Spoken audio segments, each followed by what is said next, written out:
Seja bem-vindo à série, mais um episódio, Casos de Plantão.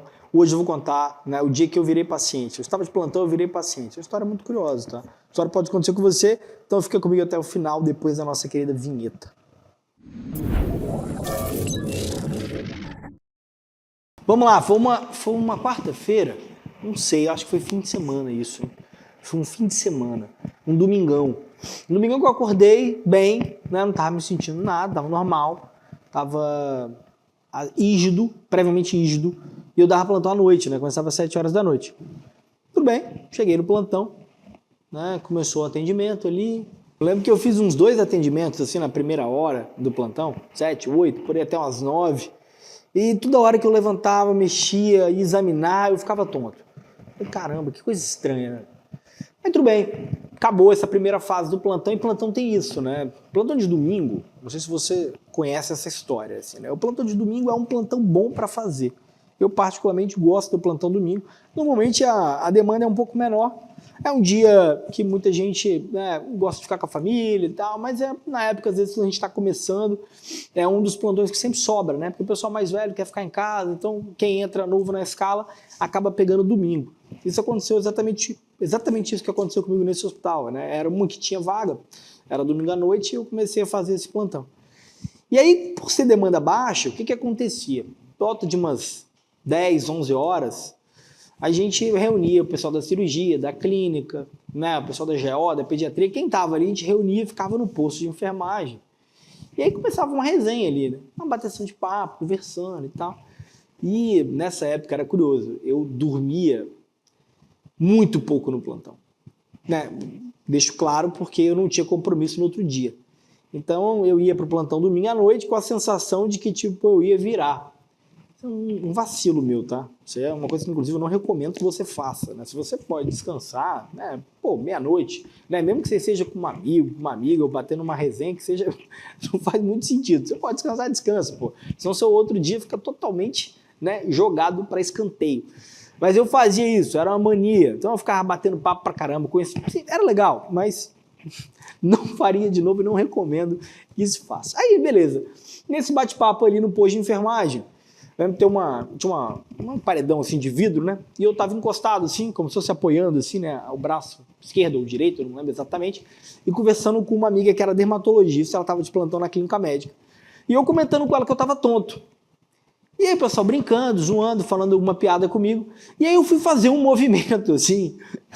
Eu não sei se eu fui mostrar que eu tava tonto. Eu sei que quando eu fiz o movimento e eu me dei por conta, cara, eu desmaiei, velho. Fiquei tão tonto que eu apaguei. E aí, aquela coisa, você não lembra, obviamente, né, como é que foi. Eu sei que eu acordei, eu tava na caminha, lá na maca, né, logo ali perto ali, né, onde ficava de frente pro posto uma maca. Eu deitado na maca, um monte de gente em cima de mim, falando, uns meio rindo, uns meio sério, olhando preocupado. Eu meio com oxímetro, meio tentando me monitorizar. E eu muito tonto, muito tonto, muito tonto. E aí essa amiga olhou pra mim e falou, Romo, quando começou essa tontura? Eu falei, olha, começou parece que hoje de noite, antes que eu tava chegando aqui no plantão, vai e volta, melhora, né? E parece que é sempre quando eu mexo, quando eu tô paradinho, eu não fico tonto. Não deu outra. Não deu outra. Ela olhou pra mim e falou assim, Romo, deixa eu fazer um teste com você. Eu falei, tá, pode fazer um teste. E ela me colocou sentado. Qual que é o diagnóstico aí? Talvez você já saiba o diagnóstico dessa história. Hein? Me colocou sentado na maca, né, com quase mais da metade, assim, com o bumbum mais da metade da maca. E me deitou, cara, me deitou e minha cabeça caiu pra fora, assim, ficou pendente pra fora da maca. E ela jogou minha cabeça para um lado, depois fez pro outro lado e falou que eu tava com vertigem paroxística postural benigna. Essa manobra, como é que é o nome da manobra aí? Se você lembra o nome da manobra, não vou falar não. Coloca aqui nos comentários. Aí beleza, cara, eu fiquei muito tonto, muito. Inclusive, né, é legal a gente saber esse tipo de coisa, porque quando você estiver atendendo alguém e estiver fazendo essa manobra para diagnosticar uma VPPB, você pode orientar o seu paciente que ele vai ficar mais tonto ainda, talvez ele fique nauseado, né? Então, dependendo de como o paciente está, vale a pena já deixar uma medicação, às vezes, de prontidão ali, se o paciente já tiver com a veia puncionada, às vezes deixar até mesmo, né, um Dramin, por exemplo, que é um excelente remédio aí, no momento como náusea, mais vertigem, né? Vai ter uma ação mais interessante. Mas aí, beleza, ela me falou que estava com VPPB e falou que precisava fazer uma manobra. Eu, sinceramente, nessa época, quando ela me falou o diagnóstico, eu lembrei, mas eu não sabia fazer a manobra. Tem muitos anos. Eu falei, pô, legal, vamos fazer. Cara, o mais legal foi, ela fez a manobra, eu melhorei absurdamente, eu fiquei com 0. Só que aconteceu exatamente o que eu te falei. Ela deixou um Dramin para fazer. Assim, na hora que ela terminou a manobra, eu já senti melhor. Basicamente, você repete, né, o diagnóstico, só que você muda um pouquinho, né? Eu já levantei e falei, caramba, eu tô muito melhor. E realmente a taxa de sucesso pós-manobra é muito alta. Eu falei, caramba, melhorei muito, tô sentindo ótimo, Só que ela tinha colocado um Dramin já. Então, o Dramin tava na gotinha. Acho que talvez tenha sido a primeira vez que eu tomei um Dramin. Assim, vamos lá, que eu lembro agora para contar, né? Quando eu era moleque, eu devo ter tomado Dramin na veia também. Mas acho que essa foi a primeira que eu tomei na veia. Cara, aquilo me deu um sono. Eu apaguei naquela maca. Resumindo a história, eu apaguei na maca.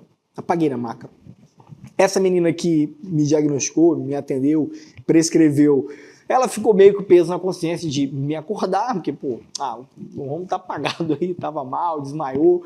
E ela ficou atendendo os pacientes para mim. Sorte que não chegou muita coisa. Eu lembro que ela atendeu um paciente com uma cólica renal, né? E que depois ela me passou o caso, era quando eu levantei, né, 4 horas da manhã mais ou menos ela um paciente com uma cólica renal, e ela atendeu um outro paciente com uma dor abdominal inespecífica. Basicamente ela botou os dois para investigação, né, um de cólica renal e um de dor abdominal, os dois estavam em tomografia, iam fazer tomografia para avaliar. E aí nesse retorno aí, às 5 horas da manhã, levantei, basicamente, né, bati um papo, fiquei tonto, desmaiei, tomei um Dramin, esse foi meu plantão. Reavaliei esses 2 pacientes 7 horas, fui para casa e dormi possivelmente mais umas 6 horas, ou seja, né, foi um dia, né, que o plantão saiu barato para mim, né, uma vertigenzinha, aprendi um negócio novo, tomei um Dramin, dormi na maca, num frio danado, porque aquela cobertinha, né, não dá certo, o ar-condicionado do hospital fica sempre no talo. Mas foi bom pra gente aprender, Então, assim, é sempre bom a gente tratar os nossos colegas bem, tá vendo? Fica o ensinamento para você, porque nunca se sabe quando você pode virar paciente dos seus colegas de plantão, beleza? Fica com essa, então. Se você curtiu mais um episódio dessa série Casos de Plantão, né? Deixa aqui nos comentários uma história que aconteceu com você, que eu vou ler e vou comentar.